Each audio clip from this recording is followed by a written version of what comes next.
ये तुम्हारे साथ हुआ है। तुम कहीं बिल्कुल नए हो, एक जगह जहां कभी नहीं गए, एक बात जो कभी नहीं हुई, और तभी सब कुछ रुक जाता है। एक फीलिंग आती है, स्लो, अजीब, इम्पॉसिबल। मैं यहाँ पहले आ चुका हूँ, यही बातें मैं पहले सुन चुका हूँ, ये एग्जैक्ट मोमेंट मैं ये पहले जी चुका हूँ। और ये शायद 3 सेकंड्स रहता है, फिर चला जाता है, और तुम वहीं खड़े रह जाते हो, थोड़ा डिजी, थोड़ा हिला हुआ, सोचते हुए ये क्या था। उस फीलिंग का एक नाम है डेजा वू, और साइंटिस्ट्स ने इसके बारे में जो डिस्कवर किया वो तुम्हें सब कुछ क्वेश्चन करवा देगा, मेमोरी के बारे में, रियलिटी के बारे में, और तुम्हारे अपने माइंड की नेचर के बारे में। पहले बात करते हैं कि ये एक्चुअली कैसा फील होता है, क्योंकि हर किसी ने इसे एक्सपीरियंस किया है, लेकिन कोई कभी बात नहीं करता कि ये सच में कितना डीपली स्ट्रेंज है। तुम एक रेस्टोरेंट में बैठे हो जहाँ कभी नहीं आए, तुम्हारा दोस्त कुछ कहता है और अचानक टाइम रुक जाता है। जिस तरह से टेबल पर रोशनी पड़ रही है, वो एग्जैक्ट वर्ड्स जो तुम्हारे दोस्त ने अभी कहे, कमरे में वो स्मेल, जिस तरह से तुम बैठे हो, ये सब एक मेमोरी जैसा लगता है। एक स्पेसिफिक, डिटेल्ड, विविड मेमोरी, एक ऐसे मोमेंट की जो कभी हुआ ही नहीं। और यही वो हिस्सा है जो इसे ट्रूली अनसेटलिंग बनाता है। ये इमेजिनेशन जैसा नहीं लगता, गेस जैसा नहीं लगता, ये याद करने जैसा लगता है। तुम्हारा ब्रेन कंप्लीटली कन्विंस्ड है, पूरी सर्टेनिटी के साथ, कि ये मोमेंट पहले हो चुका है, लेकिन हो नहीं सकता। ये अभी हो रहा है, पहली बार। तुम्हारा ब्रेन तुमसे झूठ बोल रहा है, और ये कंप्लीटली रियल लग रहा है। सदियों तक किसी को नहीं पता था डेजा वू क्या है। एंशिएंट ग्रीक सोचते थे ये पास्ट लाइव्स का प्रूफ है, मिडीवल स्कॉलर्स सोचते थे ये गॉड का मैसेज है, सिगमंड फ्रॉइड सोचते थे ये एक सप्रेस्ड विश है। सबके पास थ्योरी थी, किसी के पास जवाब नहीं था। फिर न्यूरोसाइंस आई, और रिसर्चर्स ने जो डिस्कवर किया वो उन सभी थ्योरीज से ज़्यादा स्ट्रेंज था। तुम्हारे ब्रेन में 2 अलग मेमोरी सिस्टम्स हैं। पहला है फेमिलियरिटी, वो फीलिंग के कुछ जाना पहचाना है। दूसरा है रिकलेक्शन, वो एक्चुअल मेमोरी के कब और कहाँ एक्सपीरियंस किया था। नॉर्मली ये दोनों सिस्टम्स परफेक्टली साथ काम करते हैं। तुम अपने दोस्त का चेहरा देखते हो, फेमिलियरिटी फायर होती है, रिकलेक्शन तुरंत कॉन्टेक्स्ट देती है, ये सारा है, 2019 में मिले थे। लेकिन कभी कभी, बस एक फ्रैक्शन ऑफ अ सेकेंड के लिए, फेमिलियरिटी फायर होती है बिना रिकलेक्शन के। तुम्हारा ब्रेन कुछ डीपली नोन रजिस्टर कर लेता है, इससे पहले कि रिकलेक्शन चेक कर सके कि एक्चुअली हुआ था या नहीं। और उस टाइनी गैप में, फेमिलियरिटी और रिकलेक्शन के बीच, डेजा वू रहता है।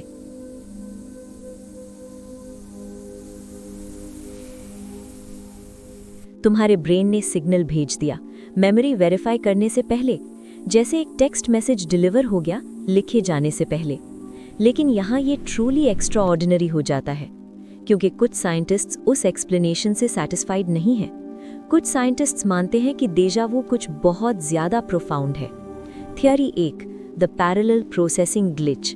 तुम्हारा ब्रेन दुनिया को साइमल्टेनियसली मल्टीपल न्यूरल पाथवे से प्रोसेस करता है। नॉर्मली ये परफेक्टली सिंक होते हैं, लेकिन कभी कभी एक पाथवे एक मोमेंट को दूसरों से माइक्रो सेकेंड्स पहले प्रोसेस कर लेती है, और जब बाकी पाथवेज कैच अप करती हैं, ब्रेन उसे पहले ही पास्ट मेमोरी में फाइल कर चुका होता है। तुम प्रेजेंट एक्सपीरियंस कर रहे हो, और तुम्हारे ब्रेन ने उसे ऑलरेडी पास्ट मार्क कर दिया। तुम अपनी ही एको में जी रहे हो।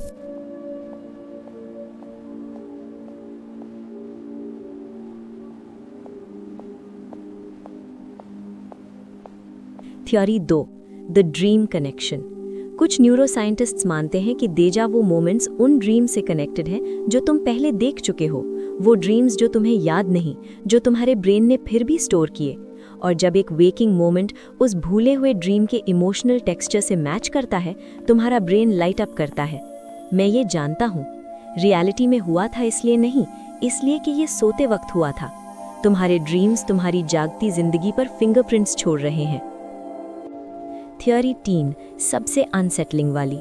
रिसर्चर्स का एक छोटा ग्रुप मानता है कि डेजा वू एक ग्लिम्स है तुम्हारे ब्रेन के प्रिडिक्टिव सिस्टम का, जो बहुत अच्छे से काम कर रहा है।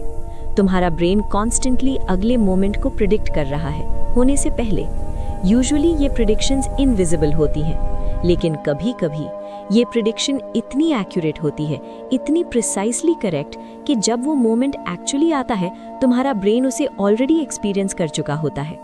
तुम पास्ट याद नहीं कर रहे, तुम अपने ब्रेन को फ्यूचर प्रिडिक्ट करते हुए कैच कर रहे हो। और अब वो हिस्सा जो तुम्हें रात को जगाए रखेगा। अगर डेजावू तुम्हारे ब्रेन का प्रेजेंट को पास्ट में मिसफाइल करना है, तो तुम्हारी कितनी एक्चुअल मेमोरीज रियल हैं? कितनी बार तुम्हारे ब्रेन ने कुछ मेमोरी में फाइल किया जो एक्चुअली कभी हुआ ही नहीं?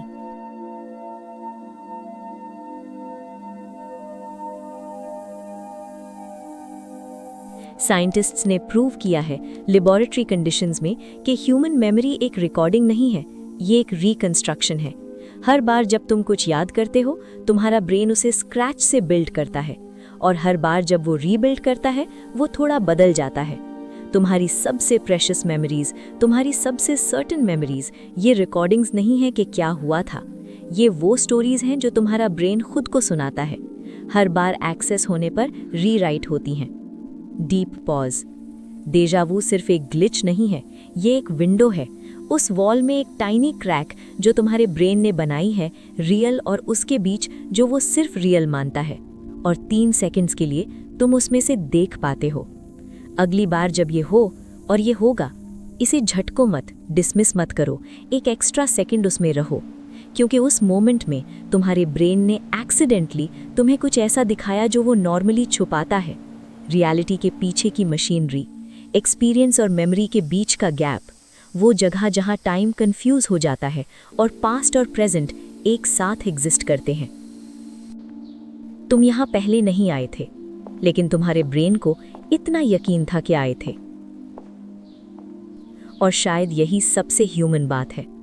हम ऐसे क्रीचर्स हैं जो इतने डेस्परेट हैं मीनिंग ढूंढने के लिए, इतने डेस्परेट हैं पहचानने के लिए, इतने डेस्परेट हैं ये फील करने के लिए कि ये मोमेंट मैटर करता है, कि कभी-कभी हमारा ब्रेन एक मेमोरी इन्वेंट कर लेता है, बस ये फील कराने के लिए कि हम टाइम में कम अकेले हैं।